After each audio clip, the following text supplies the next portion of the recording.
A heart-wrenching plea. The heavy wooden doors of the courthouse creaked as they closed behind Daniel. His heart pounded in his chest as he walked down the narrow aisle of the courtroom, each step feeling like a giant leap toward an uncertain future. The air was thick with the hum of conversation, the soft shuffle of shoes against the cool stone floor, and the occasional murmur of people shifting in their seats. But all of this seemed distant to him. His eyes were fixed straight ahead. On the long oak-paneled bench at the front of the room where the judge sat, a figure of authority and solemnity. Daniel was small for his age, with shaggy brown hair that fell over his forehead and wide, uncertain eyes. He had always been small, always been the quiet one who sat in corners, observing the world from the sidelines. Life had never offered him much, and now it seemed that even the courtroom was a place where he didn't belong. As he approached the bench, he caught the eye of the judge, and for a split second, the world seemed to freeze. The judge's gaze was steady, unflinching.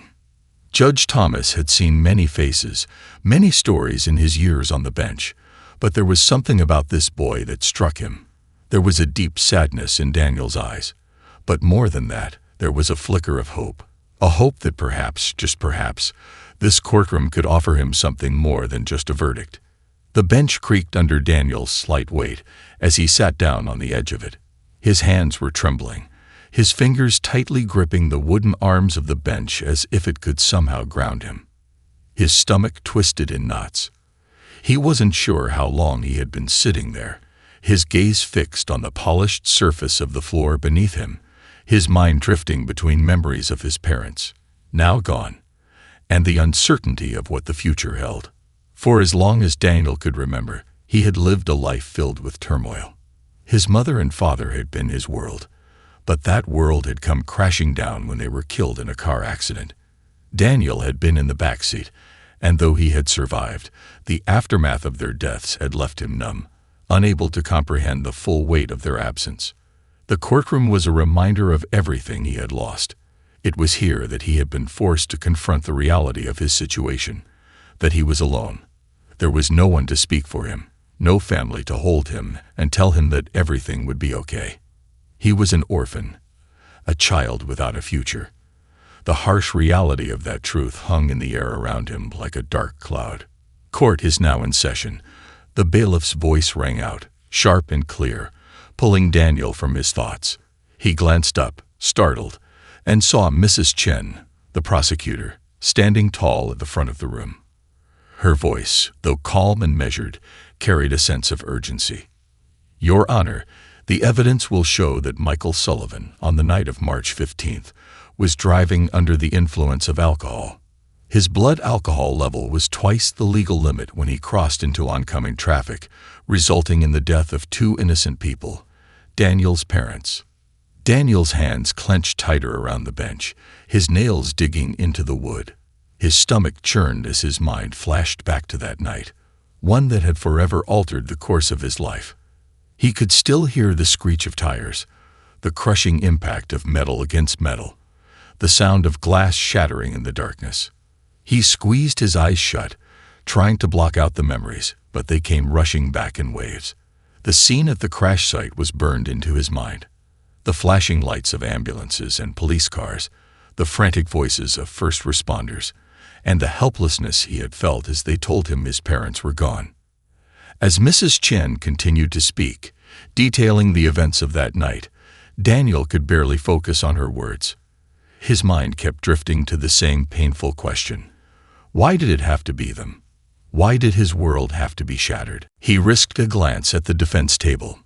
Michael Sullivan was sitting there, his face obscured by his hands, hunched over in a posture that spoke volumes of guilt. He wasn't looking at Daniel. He wasn't looking at anyone. It was as if the weight of his actions had drained him of all strength. The prosecutor's voice rose as she spoke again, this time more forcefully, as if to make sure that no one in the room could escape the truth. Mr. Sullivan's recklessness took everything from this young boy. He has no parents, no guardians, no family to speak of. He is a child lost to a cruel accident, and we demand justice. Daniel didn't know what justice meant anymore. Would it bring his parents back? Would it heal the gaping wound inside of him? He didn't think so. But justice, as he had been told, was supposed to offer a sense of closure. But there was no closure in this courtroom, no sense of finality. Not for him. As Mrs. Chen concluded her statement, and the court fell into silence, Daniel felt the weight of 1,000 eyes upon him. He sat rigidly, trying not to draw attention to himself, but he could feel the stares, the pity, the sympathy, the judgment. It was almost too much to bear. But then, amidst the suffocating silence, he heard a voice. Soft, calm, and yet it seemed to cut through the noise of the room and settle deep in his heart. Daniel, is there something you would like to say? The words hung in the air for a moment before Daniel's eyes shot up to meet the judge's gaze. Judge Thomas had been watching him, his brow furrowed with a mixture of concern and curiosity. His voice was gentle, but there was a strength to it that made Daniel feel like the whole world had suddenly narrowed down to this one moment. Daniel didn't know what to say. The words were caught in his throat, and all he could do was swallow the lump of emotion that had built up. His heart hammered in his chest as his mind raced, his thoughts spinning. And then, without thinking, the words just came out. Please, please, can I come home with you? The room was silent for a moment as the judge's piercing eyes softened. For a fleeting second, Daniel thought he had said the wrong thing. But then he saw the judge lean forward slightly, his expression changing from one of judicial composure to something more human, something that seemed to hold a flicker of compassion. Daniel, the judge said slowly, his voice carrying the weight of 1,000 decisions, you are a brave young boy. I see your pain. But what you ask is not something that can be decided here, not in this courtroom. This is a matter for the court, for the system, and for those responsible for your care. Daniel's heart sank, the hope he had felt moments before slipping through his fingers like sand. He had pleaded, and yet it felt like his words had been lost in the vast, empty space of the courtroom. But then, to his surprise, Judge Thomas continued. That said, the judge added, his gaze never leaving Daniel's, I believe you deserve a chance at something better than this. You deserve a future. The courtroom seemed to hold its breath as Daniel processed the words. He felt a mixture of disbelief and cautious hope. Could it be? Could this judge, this stranger, be offering him a chance? Before he could respond, the gavel came down, signaling a brief recess in the proceedings. But Daniel knew one thing for sure. His life had just changed. The decision. The gavel's sharp bang echoed in the courtroom, pulling Daniel out of the daze he'd fallen into after the judge's unexpected words. He blinked, his heart still racing, as the room erupted into murmurs, some soft, some louder, all tinged with confusion and disbelief. He had asked for something he didn't truly expect to get. A family, a home, a place where he could stop feeling like an orphan, floating in the cold, vast ocean of the world. But now the judge, Judge Thomas, had done something no one else had ever done before. He had not dismissed Daniel's plea with a curt refusal or ignored it altogether. Instead, he had given Daniel the smallest spark of hope, and that spark made all the difference. Even now, the words echoed in Daniel's mind, like a song he couldn't quite stop humming. You deserve a future. As the recess began, people slowly rose from their seats, their voices still a low hum of speculation. The prosecutor, Mrs. Chen, was in deep conversation with her colleagues, occasionally shooting a glance toward Daniel. He saw her eyes, full of pity, perhaps, but also something else. Was it sympathy, or was it just part of her role in the courtroom? He didn't know. It didn't matter. All that mattered was that, for the first time since the night of the accident, someone had seen him, truly seen him, and not just as a case or a statistic. He glanced over at the defense table. Michael Sullivan, the man who had driven drunk and caused the crash that killed his parents, still sat hunched over, his hands covering his face as if he could block out the guilt gnawing at his soul. Daniel's eyes narrowed for a moment, the anger that had been simmering beneath the surface for so long bubbling up again. Sullivan had caused so much pain, so much loss. He had taken away the only two people who had ever loved Daniel. Yet here he was, sitting in the same room, his hands shaking slightly, hiding behind the mask of his own remorse. But Daniel didn't have time to focus on Sullivan now. His attention was fixed firmly on Judge Thomas.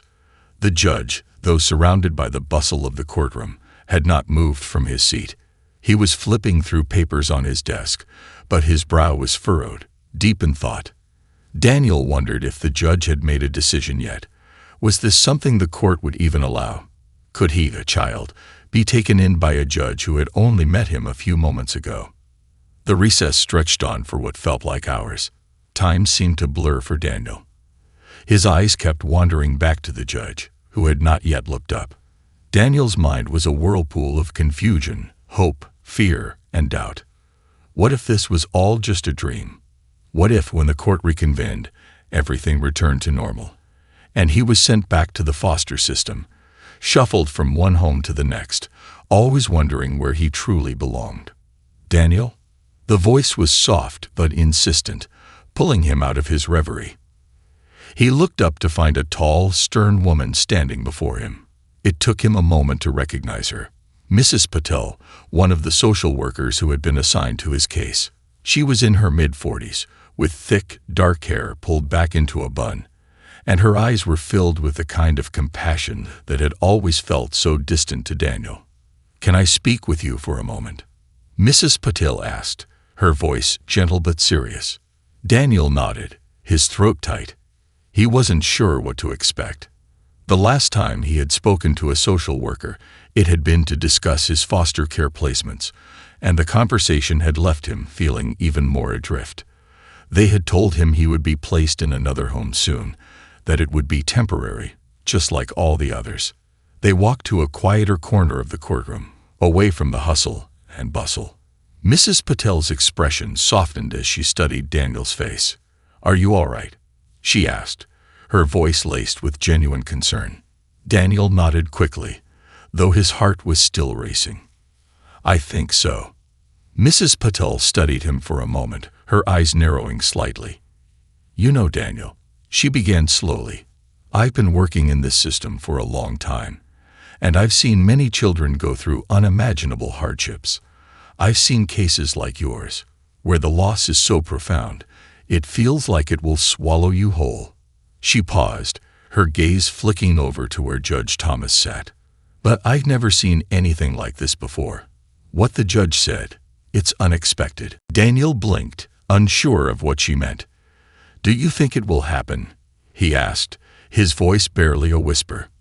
"That I could go with him, live with him." Mrs. Patel sighed, her lips pressing into a thin line. "It's hard to say. The court doesn't usually work that way. But there's something about this judge." She trailed off for a moment, her voice thoughtful. "He's different. I've seen him in action, and I can tell he cares about more than just the law. He cares about people, especially children." Daniel's heart skipped a beat. Could it really happen? Could Judge Thomas, of all people, offer him a chance at a new life? Just then, the courtroom doors swung open again, and the bailiff stepped forward, his voice ringing out across the room. "All rise for the return of the court." Daniel's heart thudded painfully against his ribcage as he followed Mrs. Patel back to his seat. The judge had returned to the bench, his gavel raised, ready to call the court back to order. The air felt heavier now, filled with anticipation. Daniel tried to steady his breathing, his hands cold despite the warmth of the room. As everyone settled back into their seats, Judge Thomas cleared his throat, his eyes scanning the room. His voice rang out with the authority of someone who had seen it all, and yet there was an undeniable tenderness to it. "After reviewing the evidence presented, and considering the circumstances surrounding Daniel's case, I find myself compelled to make a decision that goes beyond the usual course of action." Daniel's heart stopped. He could feel his entire body holding its breath, waiting for the words that would change everything. While the court cannot immediately grant Daniel's request to be adopted by me, I am willing to make a recommendation to the appropriate agencies for consideration." Judge Thomas paused, his gaze locked with Daniel's. "I believe this child deserves more than the system can currently provide. He needs stability, and I believe I can offer him that." The courtroom went silent. It was a pause that felt like an eternity. Daniel's heart raced as the weight of the judge's words sank in. It wasn't a full guarantee. It wasn't a yes yet, but it was a step in the right direction, a step toward something he had longed for since the moment he lost his parents. Judge Thomas's eyes softened. "I will personally ensure that every possible avenue is explored for Daniel's future. I will take the necessary steps to see if I can offer him a place in my home, where he can heal, grow, and become part of a family. We will work through the legal process, and it will take time, but this is not the end of his journey." Daniel felt a mixture of emotions: relief, gratitude, fear, but most of all, he felt hope. The kind of hope that made him believe that, just maybe, there was a place for him in this world after all.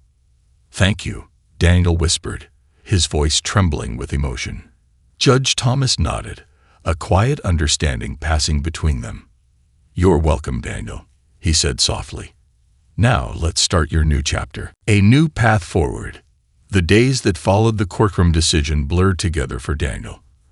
Everything felt like it was moving so fast, yet at the same time, it felt like his life was frozen in a state of suspended animation. There was no longer any uncertainty about where he would go next. At least, not in the way it had been before. But there was still a lingering feeling of being caught between two worlds, the one he had lost, and the one that was unfolding before him, uncertain and uncharted. At first, everything felt surreal. He had spent years in the foster system, moving from one temporary home to the next, never really feeling settled, never knowing what it meant to have a family. And now, here he was, with an unexpected opportunity, being offered something he had longed for but never dared to believe could happen: a real home. Judge Thomas had made it clear that the legal process would take time. There would be assessments, paperwork, and a series of formalities that had to be completed before anything could become official. But the judge had done more than that. He had gone out of his way to make sure Daniel felt seen, heard, and respected. His words had echoed in Daniel's mind over and over again: "You deserve a future." And for the first time in a long time, Daniel could see that future, just barely, flickering in the distance. The social workers had been on top of it all, Mrs. Patel especially. She had arranged meetings with lawyers, child advocates, and other officials to make sure Daniel's case was prioritized. The process wasn't fast by any means, but every step forward was a victory. Every new document signed, every checkmark next to a completed form, felt like a confirmation that he was on the path to something better. Daniel had been moved out of his foster home within days of the courtroom hearing. The foster family he had been living with was kind enough, but the home had never felt like his own. It had always been a temporary stop on the way to the next place. The house was small, with peeling paint and creaky floors, and the couple who had taken him in were kind but distant, more interested in the stipend they received for fostering children than in providing a real, loving environment. The moment the social worker arrived to take Daniel to his new temporary living arrangement, he felt a mix of relief and unease. The social worker, a woman named Karen, was pleasant but businesslike. She didn't say much as she loaded Daniel's belongings into the back of her car. There wasn't much to pack, just a few clothes, a couple of well-worn books, and a small box of mementos from the few years he had with his parents. They had told him that he would be staying in a group home temporarily until everything was finalized with the judge's offer. The idea of another group home felt like another dead end. But this time, something was different. Something inside him told him that, at the end of this road, there would be a place where he belonged. As the car made its way through the busy streets of the city, Daniel stared out of the window, his thoughts swirling. He didn't feel as lost as he once had, but there was still that nagging sense of emptiness. How could he fill it? Would a home with Judge Thomas really be any different from the dozens of other places he'd been forced to call home over the years? His mind drifted to the judge again. He had never imagined someone like Judge Thomas would care about a child like him. He had seen judges in the courtroom before, stern, unapproachable figures who did their jobs and moved on. But Judge Thomas had seen something in him, something that made him want to offer Daniel a chance. He had treated him not as a case to be processed, but as a real human being with a future. The drive to the group home felt like a long one, but when they finally arrived, it was like stepping into a different world. The building was much larger than the foster home, a red brick building with windows that stretched all the way to the roof. It looked institutional, but there was something warm about it, despite the coldness of its structure. The grounds were well maintained, with flowers planted along the pathways and a small playground in the yard. It was clear that the staff here cared about the children they looked after. Karen led Daniel through the front door, where a tall woman with short, dark hair greeted them. "Welcome, Daniel," she said warmly. "I'm Mrs. Harris. We'll get you settled in and make sure you have everything you need." Daniel nodded, though his stomach churned with nerves. Another group home. Another new place to try and fit into. Would it be any different from the others? "Come on," Mrs. Harris said, ushering him through the hallways. "Let's get you something to eat, and then I'll show you to your room." Daniel followed her in silence, his feet dragging slightly as he walked down the long corridor. The walls were decorated with bright paintings and photos of past residents, smiles frozen in time. It was clear that this place had been built with the intention of making it feel more like a home than an institution. But it was hard to shake the feeling of being a stranger, someone who didn't quite belong. When they reached his room, Daniel was surprised by how much it reminded him of his old bedroom, the one he had shared with his parents. The walls were painted a soft blue, and the bed was simple but comfortable. There was a small desk by the window, with a lamp and a few school supplies neatly arranged. A bookshelf lined the far wall, stocked with a few books, toys and games, remnants of the children who had come and gone before him. "This will be your room for now," Mrs. Harris explained as she set his duffel bag on the bed. "We'll make sure you're comfortable here while we await the final decision about your adoption." Daniel nodded again, trying to swallow the lump in his throat. The room felt empty, but there was a strange sense of calm. Maybe, just maybe, this place could be different. Maybe it could be the starting point of something new. Over the next few days, Daniel tried to adjust to the new routine. He was introduced to the other children in the home, most of them around his age, though a few were younger. There was a quiet girl named Emily who liked to read, a boy named Ethan who was always playing basketball outside, and a few other kids who kept to themselves. Daniel didn't talk much at first, but he began to observe them, taking mental notes of who they were and how they interacted with each other. It wasn't long before Daniel started to feel a small sense of comfort. He wasn't quite at home yet, but there was a kind of security here, a stability that had been absent from his life for so long. It was in the small things, the way Mrs. Harris made sure he had a warm dinner every night, the way Karen always checked in with him after school, the way the kids would nod to him as they passed by.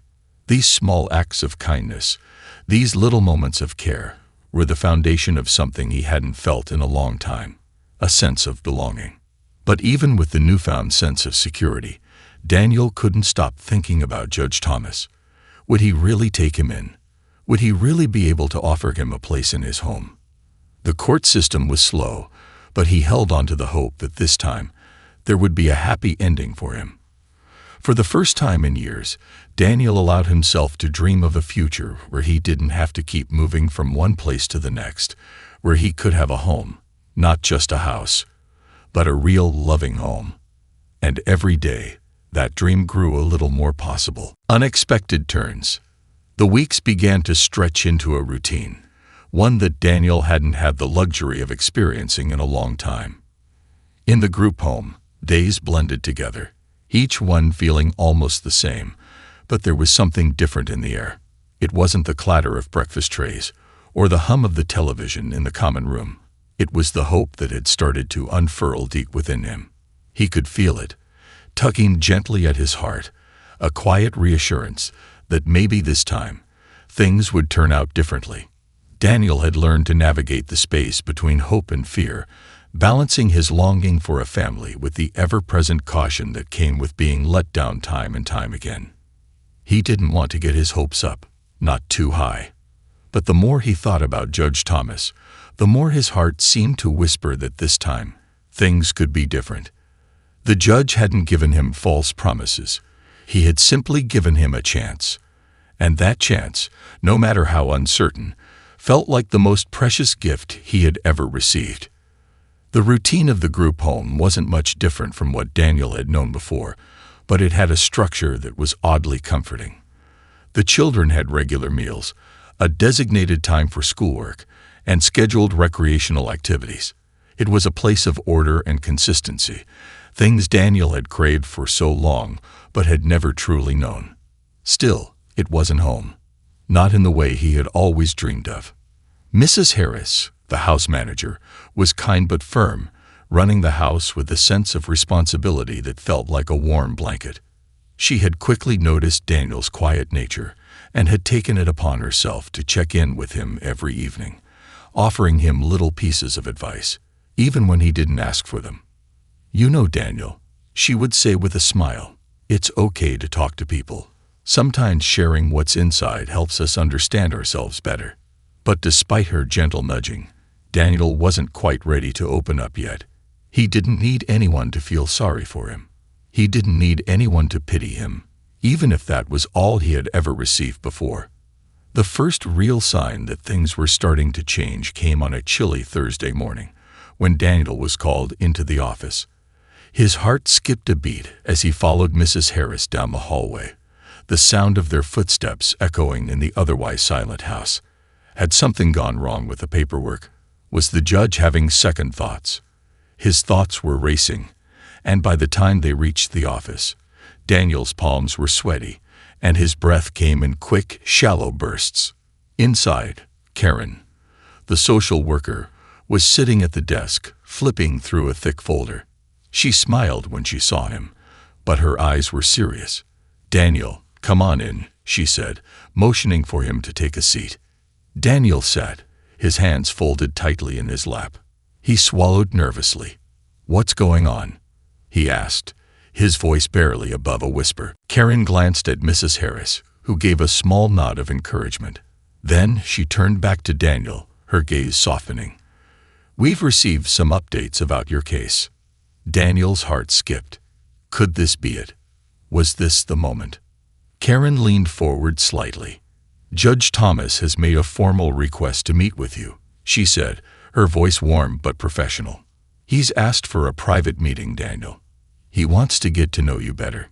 Daniel's eyes widened, and for a moment, he couldn't speak. The word hung in the air, ringing in his ears. "He wants to meet with me."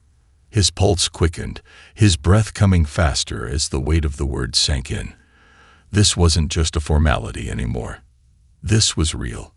The judge, the man who had given him the smallest glimmer of hope, wanted to sit down with him, face to face. "Is it for the adoption?" Daniel's voice cracked as he asked the question.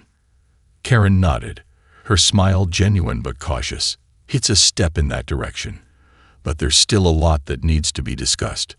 The judge wants to make sure that you're comfortable with the idea that this is something you truly want." Daniel could hardly breathe. Was he really ready for this?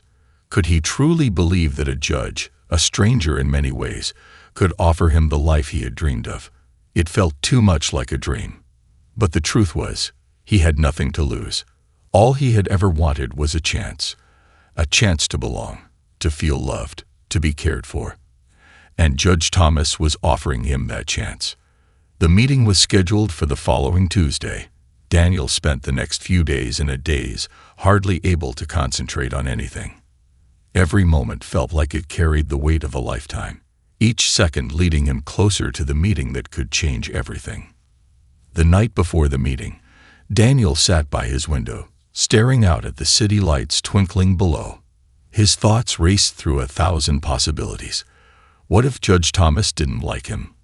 What if he didn't think Daniel was a good fit for his home?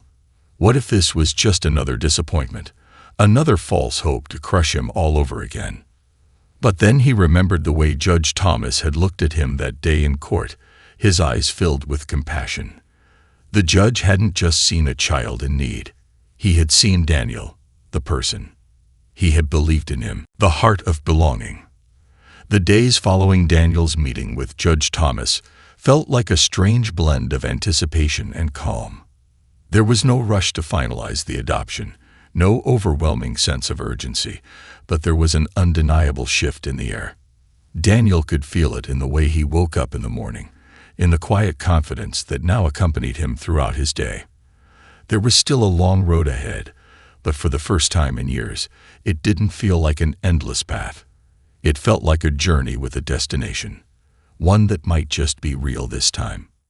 The group home remained his temporary place, but it no longer felt like an inevitable stopping point. He had his own space there, his own small world where he could retreat when the weight of the unknown became too much. But now, when he looked out the window at night, he didn't just see the city lights or the outline of distant buildings. He saw the possibility of something more, something he couldn't yet touch, but something he could almost feel. Judge Thomas had told him they would move at his pace, that there was no pressure, and that he could take his time to think things through. He had asked Daniel to stay in the group home for a little longer, just until the legal aspects were fully sorted out. And so, Daniel waited. But waiting didn't feel like an empty thing. It felt like a preparation, a quiet pause before everything changed. In the weeks that followed, Karen, the social worker, and Mrs. Harris continued to check in with him, ensuring that his needs were met and that he felt comfortable. But there was one more thing that stood out: the way the children in the group home began to notice the subtle change in Daniel. He was no longer the quiet, withdrawn boy who stayed to himself. He was still reserved, still thoughtful, but there was a spark in his eyes now, a certain openness that hadn't been there before. It wasn't something that could be explained with words. It was just the way he carried himself, the quiet confidence that came from knowing there was something real waiting for him.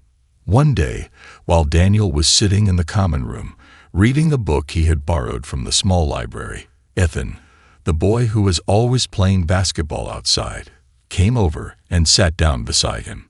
Ethan wasn't known for being particularly social, and Daniel had only spoken to him a few times before, usually just in passing. But today, Ethan seemed different. He had a curious look in his eyes, as if he had been watching Daniel for some time. "So, you're really going to live with a judge, huh?" Ethan asked, leaning back in his chair. His tone was light, but there was something in his voice that suggested he was trying to make sense of it. Daniel looked up from his book, surprised by the question. "Yeah," he replied, his voice quieter than usual. "It looks like it. I guess I'll know for sure soon." Ethan didn't say anything for a moment, just staring at the floor as though considering something. Then, after a pause, he met Daniel's eyes. "That's pretty cool.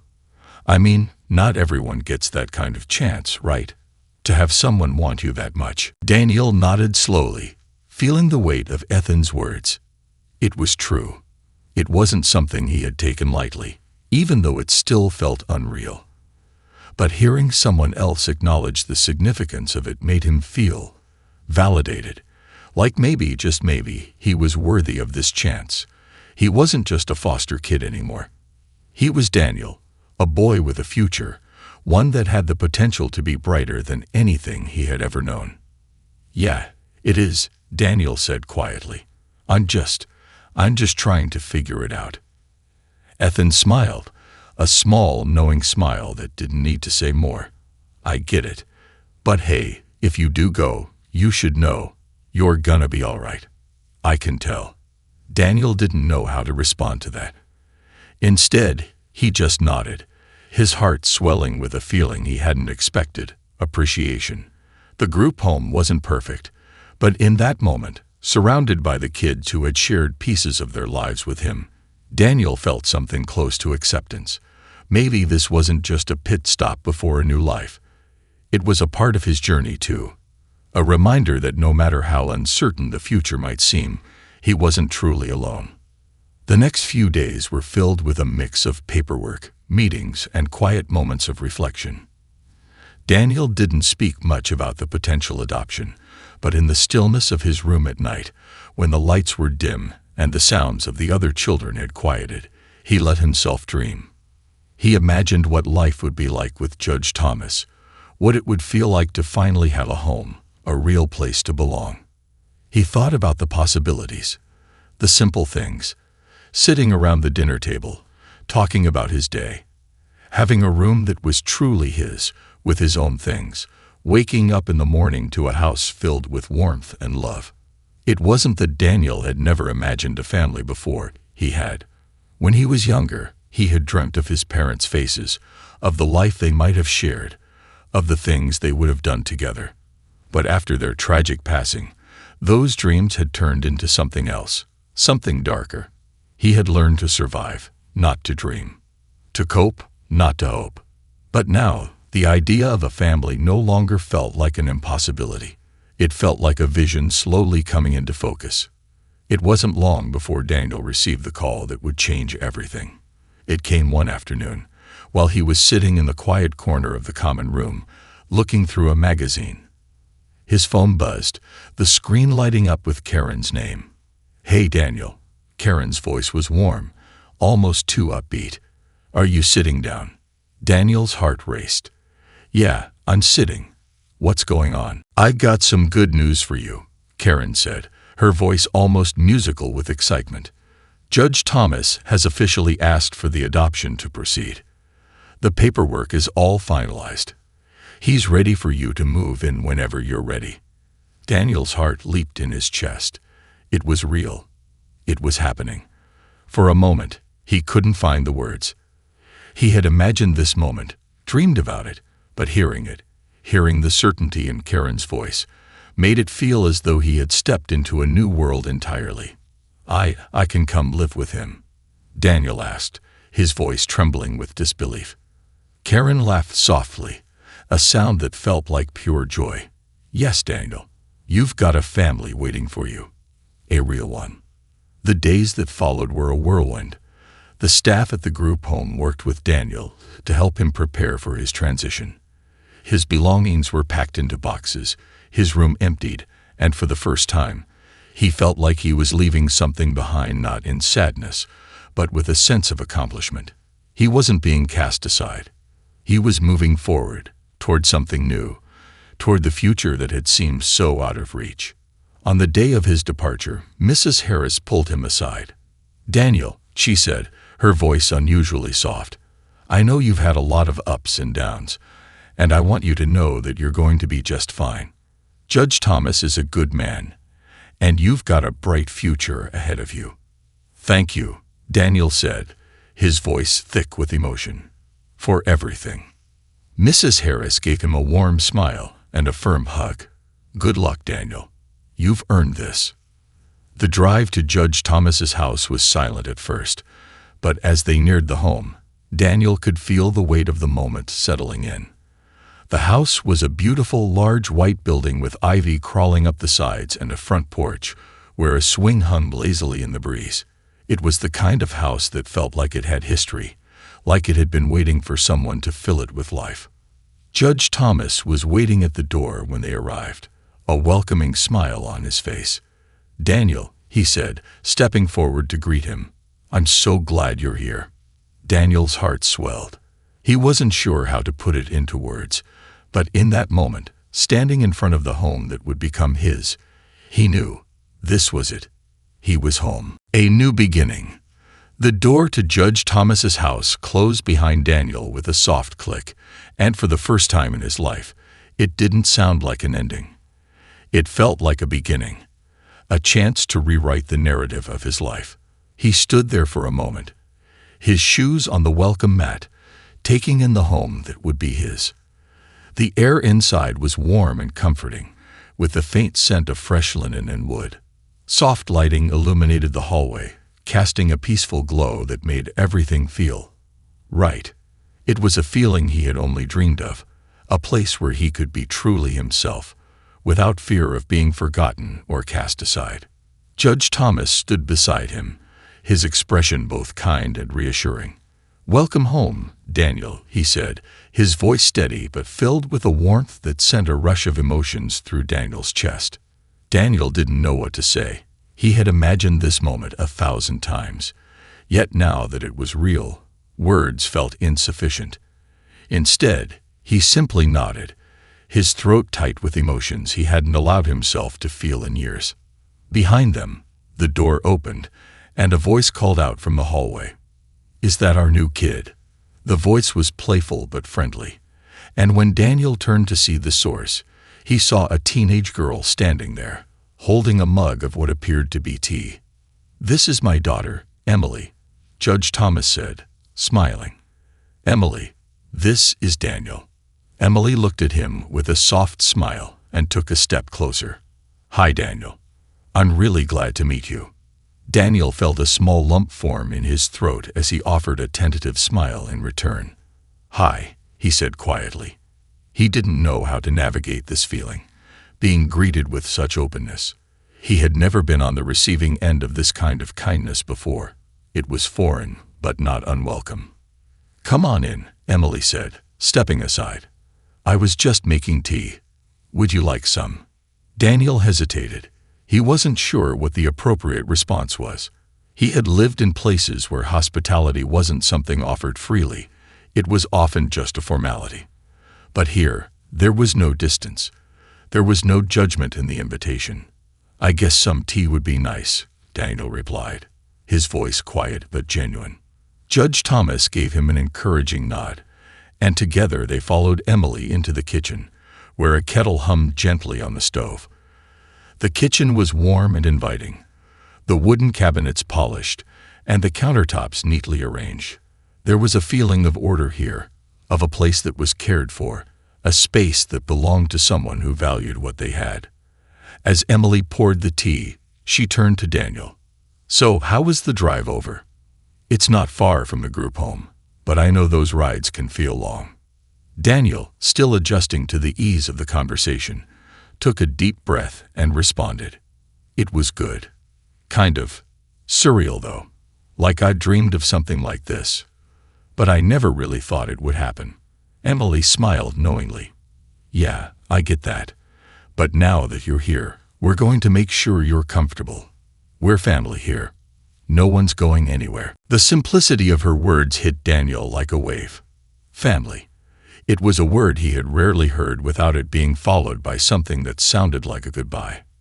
He had never been able to truly grasp the concept of family, at least not in the way it was meant to be understood.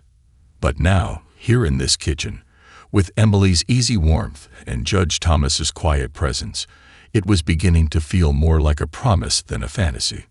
They sat at the kitchen table, sipping the tea in a comfortable silence. Emily asked him questions about his time in the group home, about his interests, what he liked to do in his free time. She was curious, but not prying, and Daniel found himself answering more than he had expected. The conversation flowed easily, and the more they talked, the more he realized how little he had ever truly spoken about himself to anyone. Emily was kind and patient, but there was an energy about her that was different from what Daniel had experienced before. She wasn't just trying to make small talk. She genuinely wanted to know him. And that, in itself, was a gift he hadn't realized he needed until it was given. Later that evening, after dinner, Judge Thomas sat down with Daniel in the living room. The space was warm, with a large couch and a bookshelf filled with books that looked well loved. It was everything Daniel had imagined it would be. A home. A place where things could be put down, left in their proper place, and cared for. "I know this is a big change, Daniel," Judge Thomas began, settling into an armchair across from him. "And I want you to know that there's no rush. Take your time. We're not asking for anything from you right now, except for you to feel comfortable here." Daniel nodded, feeling a lump form in his throat. He was overwhelmed with gratitude, with the heaviness of all that had led to this moment. It was hard to find words to express what he was feeling. "I don't really know how to be part of a family," Daniel admitted, his voice barely above a whisper. "I mean, I've always had to look out for myself, you know." Judge Thomas's gaze softened, and he leaned forward slightly. "I understand, Daniel. You've been through a lot. But being part of a family doesn't mean you have to have everything figured out right away. It's okay to take your time. What matters is that we're here, and we want to be part of your life. All we ask is that you give it a chance. You're not alone here." Daniel's eyes stung at the sincerity in Judge Thomas's voice. "You're not alone here." It was a sentence he had never fully believed until now. He had always been alone, his parents gone, his life spent moving from place to place, never knowing where he truly belonged. But now, this was different. He wasn't alone. He didn't have to fight for his place. It was already his. For the first time in years, Daniel allowed himself to hope. And that hope was a fragile but powerful thing. It had the potential to grow into something real, something lasting. He didn't know what the future held, but he knew that this was a good place to start. Later that night, when he was in the guest room that had been prepared for him, Daniel stood by the window, looking out over the yard. The moonlight cast soft shadows over the grass, and in the distance he could hear the faint rustling of trees. It was peaceful here, a kind of quiet that felt safe, like a blanket he could wrap around himself. He wasn't sure what tomorrow would bring, but for the first time, he didn't feel like he had to face it alone. There was a sense of belonging here, something he hadn't realized he'd been missing until it was finally given to him. The next few weeks passed slowly as Daniel settled into his new life. It wasn't always easy. There were moments of doubt, moments where the fear of the unknown crept back in. But through it all, Judge Thomas and Emily were there, providing the steady presence he needed. The days turned into weeks, and the weeks turned into months. And before long, Daniel could no longer remember what it felt like to be without a family. It wasn't just a word anymore. It was his reality. The judge and his daughter didn't just give him a home. They gave him something far more valuable. They gave him the freedom to be himself, to exist without apology. They showed him that there was no need to hide, no need to fight to be seen. Because here, in this house, he was already seen. And that, more than anything, was enough.